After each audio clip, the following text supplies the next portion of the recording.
সকালে রাজধানী বিআরটিএ ভবনে গণপরিবহন ধূমপান মুক্ত রাখার প্রয়োজনীয়তা নিয়ে এক সেমিনার শেষে তিনি সাংবাদিকদের এই কথা জানান। অনুষ্ঠানে বঙ্গবন্ধু মেডিকেল বিশ্ববিদ্যালয়ের উপাচার্য ডা প্রাণগোপাল দত্ত বক্তব্য রাখেন। এই সময় ডিএমপি কমিশনার আরও বলেন, হরতাল ধর্মঘট যাই হোক না কেন পুলিশ তাদের দায়িত্ব পালন করে যাবে।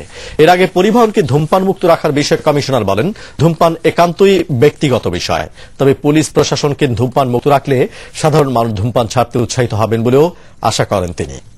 ঢাকা মেট্রোপলিটন পুলিশের দায়িত্ব হচ্ছে নাগরিকদের যান মাল এবং সম্পত্তি নিরাপত্তা প্রদান করা, এবং আমরা চাইব যে কোনো কর্মসূচি যাই হোক না কেন যেন নাগরিকের যান মাল এবং সম্পত্তি নিরাপত্তা অটুট থাকে, সেটা আমরা নিশ্চয়তা বিধান করার চেষ্টা করব। এবং আমাদের যেটা পরিকল্পনা সেটা হচ্ছে যে আমরা আশা করব যে কোনো দুষ্কৃতিকারী কোনো ধরনের অপরাধমূলক কর্মকাণ্ডে জড়িত হবেন না। আমাদের কাছে মূল ব্যাপার হচ্ছে আইনের ব্যত্যয় ঘটানো, অপরাধ করা। যদি কেউ অপরাধ করে সে অপরাধীকে আমরা অবশ্যই আওতায় আনবো। সকালে বিআরটিএ মিলনায়তনে গণপরিবহন ধূমপান মুক্ত রাখার প্রয়োজনীয়তা ও করণীয় শীর্ষক এক সেমিনার শেষে সাংবাদিকদের তিনি একথা বলেন। এ সময় তিনি বলেন, হরতালে পুলিশের কোনো অবস্থান নেই। জনগণের জানমাল রক্ষার জন্য সব সময় কাজ করছে পুলিশ।